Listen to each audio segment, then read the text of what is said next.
are not yet here. They held in court this morning. But it's right there.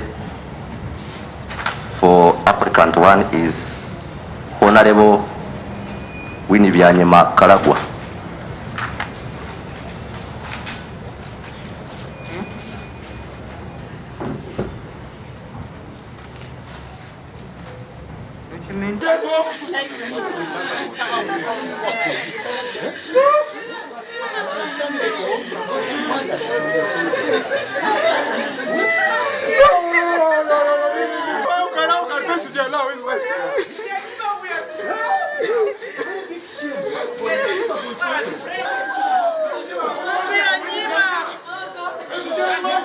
You've broken our hearts today. You have a lot of money, but you don't care about mankind. You don't care about mankind, Byanyima. Byanyima, we should have not seen you here. Who will pay this time? Who will pay the time of the disease?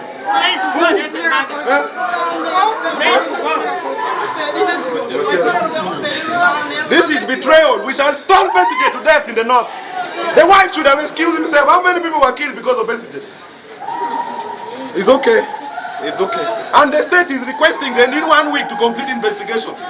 Why do you want to release the man so that he comes and interferes in investigation? Besige should have prevailed over his wife. We need Byanyima to be a surety for Kanyamunyu. How many people died because of Besige? Of all people. I am a practicing lawyer. I know bail is a constitutional right. Kanyamunyu is entitled to bail. But we need Byanyima, the wife of Dr. Kiza Besige, to come and be surety for Kanyamunyu.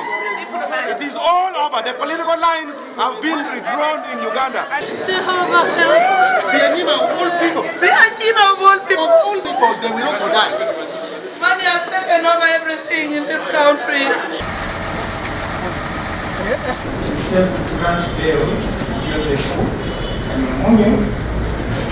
Cynthia Munwangari, and I decline to grant bail to Mathew. Consideration, I formed the opinion that if you had been convicted and you had to be sentenced, the appropriate range would begin from around 10. You have captured all these ones properly. But I'm still waiting for this one. Okay. Chanka, what is the other paper which had a number? That's the other number. You know they are the same, but this one had more details. Kumachaga leero abadde omusibe waffe nga asibiddwa e Makshon Bay nga namba yeri namba MBP 10321 nga musalire wa convict ya 1222 Kanyamunyu Matthews Ayimbuddwa Mukomera nga amaze obusibe bwe olwakuba nti High Court yali yamusalira ekibonerezo ku musango gw'okutta nga tagenderedde n'esala emyaka 5 n'omwezi gumu. Ekibonerezo kino yakitandika nga 12 ennaku z'omwezi nga 12 ogw'e11 2022.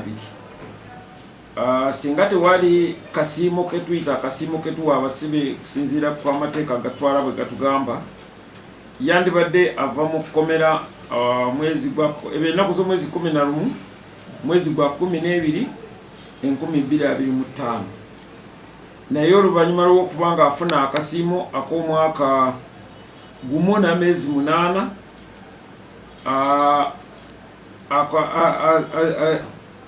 avudde mu komera nga 12 ogwokuna 2024. Wano etteeka lirungamya nti omusibe asibiddwa obusibe obusukka mu mwezi gumu aba akkirizibwa kuba nti aweebwa akasiimo bw'aba muwombeefu ate ng'akoze emirimu gy'ekkomera nga bwe gimuweerezebwa nga ebitundu ekyo ekitundu kimu ku 3 eby'obusibe obunaawe bubanga busigaddeyo oluvannyuma lw'okuba nti amaze okukola okwezi kumu. okw'obusibe era okubala kwe kusinzidde kuba nti n'atuuka olunaku olwaleero era tetusibyemu tumuyimbudde kati wenjogerera ali mu maka ge. Well, okusinziira ku kitabo kino bakiyita standing orders. Standing orders part 2 chapter yaffe ya 29 erungamya bulungi ngeri ki gye tulina okubalamu akasiimu k'omusibe omusalire gwe tuli naye. Kye tulina okwongerako okumanya nti si buli musibe yenna aba alina okufuna akasiimu kano. Kati ng'abasibe abatana bakusalirwa musango bo tebaganyulwa mu kasiimu kano. Abasibe ab'amabanja tebaganyulwa mu kasiimu kano. Abo be basalira ogw'okuteekebwa kalaba abo tebaganyulwamu gundi eno kasiimu kano. N'abo be basiba amayisa mpozi n'abo abasibiddwa obusibe obutasuuka mwezi gumu abo bonna tebafuna ki kasiimu kano.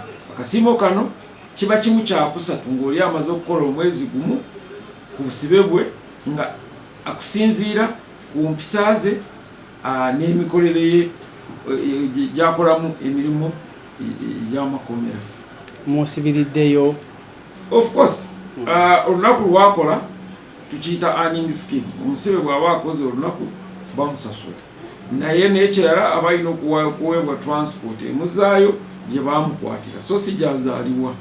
Okubuuza anti magezi ki ge mumuwa as of now n'abantu abalala obutatwalira amateeka mu ngalo n'obusungu obwe amagezi ag'okuwa Kanyamunyu twamaze dde okugamuwa mpozi kuwa abali ebweru kubanga ye yagatwalira mu ngalo era ebimuviiriddemu abirabye so ye aboneredde era sisuubira nti ayinza kuddamu kukola ekikolwa ekyo naye mwe abali ebweru kino kyakulabirako nti okubeera n'obusungu obungi oluusi kiyinza okuleetera emitawaana gy'obadde tosuubira.